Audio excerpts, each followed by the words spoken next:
सौरभ, ऐसे कब तक चलेगा? तुम्हारा क्या मतलब है माधवी?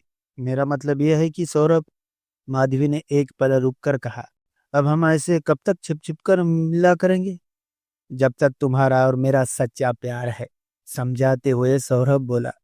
फिर तुम क्यों घबराती हो? मैं घबराती तो नहीं हूँ सौरभ, मगर इतना कहती हूँ कि अब हमें शादी कर लेनी चाहिए। माधवी ने जब ये प्रस्ताव रखा, तब सौरभ सोचने पर मजबूर हो गया। हाँ, सौरभ ने माधवी से प्यार किया है, शादी भी करना चाहता है, मगर इसके लिए उसने अपना मन अभी तक नहीं बनाया है।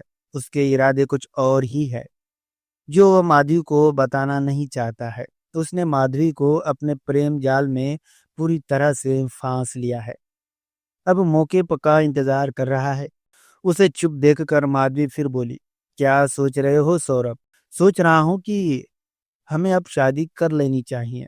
बताओ कब करें शादी? तुम तो जानती हो माधवी, मेरे माँ बाप बचपन में ही गुजर गए थे। अंकल ने मुझे पाला पोसा और पढ़ाया, इसलिए वे जैसे ही अपनी सहमति देंगे, हम शादी कर लेंगे। मगर डैडी मेरी शादी के लिए जल्दी कर रहे हैं, समझाते हुए माधवी बोली। मैं टालती जा रही हूँ, आखिर कब तक टालूंगी? बस माधवी, अंकल हाँ कर दे तो हम फौरन शादी कर लेंगे। पता नहीं तुम्हारे अंकल न जाने कब हाँ करेंगे।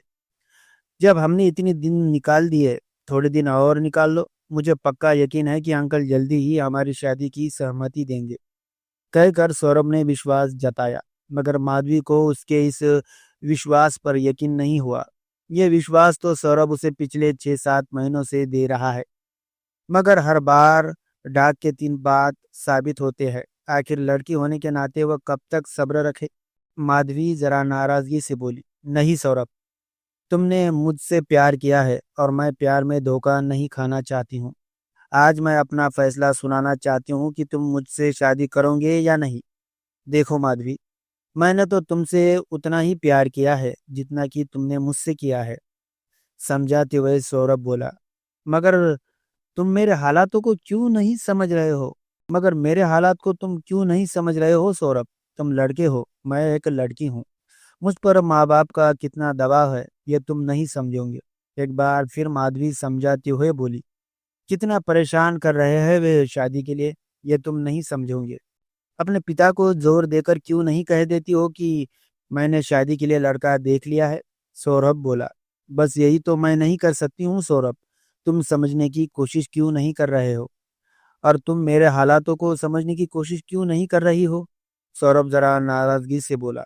माधवी ने भी उसे नाराजगी में जवाब दिया, ठीक है, तुम लड़के होकर डरपोक बनकर रहते हो, तो मैं तो लड़की हूँ। फिर भी मैं तुम्हारे फैसले का इंतजार करूंगी, कहकर माधवी चली गई। सौरभ भी उसे जाते हुए देखता रहा। दोनों का प्यार कब परवान चढ़ा, ये उनको अच्छी तरह पता है। वैसे सौरभ एक बिगड़ा हुआ नौजवान था, जबकि माधवी गरीब परिवार की लड़की। वह अपने माता पिता की इकलौती बेटी थी। उसे दो छोटे भाई जरूर थे। माधवी अब जवानी की दहलीज पर कदम रख चुकी थी। जब लड़की जवान हो जाती है, तब हर माता पिता के लिए चिंता की बात हो जाती है। माधवी के लिए लड़की की तलाश जारी थी। कुछ लड़के मिले, मगर वे दहेज के का लालची मिले। माधवी के पिता रघुनाथ इतना ज्यादा दहेज नहीं दे सकते थे। वे चाहते थे कि माधवी का साधारण घर में ब्याह कर दे, जहां वह सुख से रह सके। मगर ऐसा लड़का उन्हें कई सालों तक नहीं मिला। माधवी सौरभ से शादी करना चाहती थी। वह बिना सोचे समझे उसे अपना दिल दे बैठी थी। इन 6-7 महीनों में वह सौरभ के बहुत करीब आई, मगर उसे समझ नहीं पाई। उसने उस पर प्यार भी खूब जताया, ये जरूरत की चीजें भी उसे खरीद कर दी, मगर इसकी हवा अपने माँ बाप तक होने नहीं लगने दी।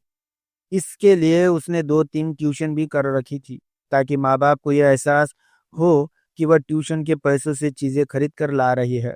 जब भी सौरभ का फोन आता, वह फौरन उसे मिलने चली जाती। तब घंटों बातें करती, शादी के बाद क्या क्या करना है, सपने के महल बनाती। मगर कभी कभी वह ये भी सोचती कि यह सब फिल्मों में होता है, असल जिंदगी में ये सब नहीं चलता है। मगर जब भी वह उससे शादी की बात करती, वह अंकल का बहाना बनाकर टाल देता। आखिर ये अंकल थे कौन? इसका जवाब उसके पास नहीं था। तभी माधवी को एहसास हुआ कि कोई उसके पीछे पीछे बहुत देर से चला आ रहा है। उसने पीछे मुड़कर देखा तो एक बूढ़ा आदमी था। माधवी ने ऊपर से नीचे तक घूरा, फिर गुस्से में बोली, आप मेरे पीछे पीछे क्यों चल रहे हैं? मैं जानना चाहता हूँ बेटी, जिस लड़के को तुमने छोड़ा है उसके बारे में क्या जानती हो? उस बूढ़े ने यह सवाल पूछकर चौंका दिया। माधवी पल भर के लिए ये सोचती रही, ये आदमी कौन है और ये सवाल क्यों पूछ रहा है। कुछ देर तक माधवी कुछ जवाब न दे सकी। तब उस बूढ़े ने फिर पूछा, तुमने जवाब नहीं दिया बेटी, मगर आप ये क्यों पूछना चाहते हैं बाबा? इसलिए बेटी कि तुम्हारी जिंदगी बर्बाद न हो जाए। क्या मतलब है आपका? वह प्रेमी है मेरा और जल्दी ही हम शादी करने जा रहे हैं। बेटी मैंने तुम्हारी सारी बातें सुन ली थी आड़ में रहकर। वह बूढ़ा आदमी जरा खुलकर बोला, जैसे ही तुम वहां से चली थी तभी मैं तुम्हारे पीछे पीछे चला रहा हूँ। बेटी, जिस लड़के से तुम शादी करना चाहती हो वो ठीक नहीं है। ये आप कैसे कह सकते हैं? क्योंकि मैं उसका बाप हूँ। इस बुढ़ापे में झूठ बोलते हुए आपको शर्म नहीं आती? क्यों हमारे प्यार के बीच दुश्मन बनकर खड़े हो गए? झल्ला पड़ी माधवी। मुझे तो सौरभ ने बताया है कि उसके माँ बाप बचपन में ही गुजर गए हैं। अंकल ने उन्हें पाला पोसा और आप उसके बाप बनकर कहाँ से टपक पड़े? माधवी गुस्से में बोली, तुझे कैसे यकीन दिलाओ बेटी? उस बूढ़े की बात में दर्द था। वह आगे बोला, मगर मैं सच कह रहा हूँ बेटी, सौरभ मेरा नालायक बेटा है, जिसे मैंने अपनी जमीन जायदाद से भी कानूनन अलग कर दिया है। वह तुमसे शादी नहीं करेगा बेटी, बल्कि शादी के नाम पर तुम्हें कहीं ले जाकर किसी कोठे पर बेच देगा। सारे गैर कानूनी धंधे वह करता है। अफीम की तस्करी में वह जेल की हवा भी खा चुका है। तुमसे प्यार का नाटक करके तुम्हारे पिता को ब्लैकमेल करेगा। जिससे तुम प्यार समझ रही हो वो धोखा है। छोड़ दे उस नालायक का साथ। वही शादी कर बेटी जहाँ तेरे पिता चाहते हैं। एक बार फिर हाथ जोड़कर कह रहा हूँ कि बेटी छोड़ दे उसे। मैं तुझे बर्बादी के रास्ते से बचाना चाहता हूँ। इतना कहकर वह बूढ़ा रो पड़ा। माधवी को लगा कि कहीं बूढ़ा नाटक तो नहीं कर रहा है। इतने में वह बूढ़ा आगे बोला, बेटी तुझे विश्वास न हो तो घर जाकर सारे सबूत मैं दिखा सकता हूँ। आप मेरे पिता समान है बाबा, झूठ नहीं बोलेंगे मगर? कहकर माधवी पल भर के लिए रुकी। तो वह बूढ़ा बोला, मगर बेटी न तुम मुझे जानती हो और न मैं तुम्हें जानता हूँ, मगर जब मैंने तुमको अपने नालायक बेटे के साथ देखा तब मैंने तुम्हें उसके चंगुल से छुड़ाने का सोच लिया। तभी से मैंने तुम्हारे घर आने की योजना बनाई थी ताकि तुम्हारे माँ बाप को सारी हकीकत बता सकूं। मेरा विश्वास करो, कहीं ऐसा ना हो कि तुम प्यार में धोखा खा जाओ। मैंने इसलिए पूछा था कि जिस लड़के से तुम प्यार करती हो उसे अच्छी तरह परख लिया होगा, मगर तुमने उसका केवल बाहरी रूप देखा है, भीतरी रूप तुम नहीं समझ सकी। आप झूठ तो नहीं बोल रहे हैं बाबा? शायद आप मुझे अपनी बहू नहीं बनाना चाहते हैं। आपको भी दहेज वाली बहू चाहिए, इसलिए आप भी मेरे और सौरभ के बीच दीवार खड़ी करना चाहते हैं। माधवी ने ये सवाल पूछा। तू अच्छे घराने की है, मैं तेरी जिंदगी बचाना चाहता हूँ। मेरी बात पर यकीन कर बेटी, जिसके प्यार के जाल में तू उलझी हुई है वो शिकारी एक दिन तुझे बेच देगा। बाबा ने माधवी को बड़ी दुविधा में डाल दिया था। वे उसे सौरभ के अंधे प्रेम जाल से क्यों निकालना चाहते हैं? वह किसी अनजान आदमी की बातों को क्यों मान ले? उसे चुप देखकर बाबा फिर बोले, क्या सोच रही हो बेटी? मैं आप पर कैसे यकीन कर लूं कि आप सच कह रहे हैं? ये आपका नाटक भी तो हो सकता है। एक बार माधवी फिर बोली, मैं सौरभ का दिल नहीं तोड़ सकती, इसलिए अगर आप मेरे पीछे आएंगे तो मैं पुलिस में शिकायत कर दूंगी। इतना कहकर बुरा सा मुंह बनाकर माधवी चली गई। बूढ़ा चुपचाप वहीं खड़ा रह गया। कुछ दिनों बाद सौरभ ने माधवी को ऐसी जगह बुलाया जहां से वह भागकर किसी मंदिर में शादी करेंगे। वह भी अपनी तैयारी से तय जगह पर पहुंच गई। वहां सौरभ किसी दूसरे लड़के के साथ बात करता हुआ दिखाई दे रहा था।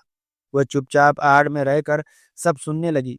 वह लड़का सौरभ से कह रहा था, माधवी अभी तक नहीं आई, वह अभी आने वाली है। अरे इन 6-7 महीनों में मैंने उससे प्यार करके विश्वास जीता है। अब तो वह आंखें मूंद कर मुझे चाहती है। शादी के बहाने उसे ले जाकर चंपाबाई के कोठे पर भेज जाऊंगा। ठीक है, तुम अपनी योजना में कामयाब रहो। कहकर वह लड़का दीवार फांद कर कूद गया। सौरभ बेचैनी से माधवी का इंतजार करने लगा। अब माधवी सौरभ की सच्चाई जान चुकी थी। इस समय उसे बाबा का चेहरा याद आ रहा था।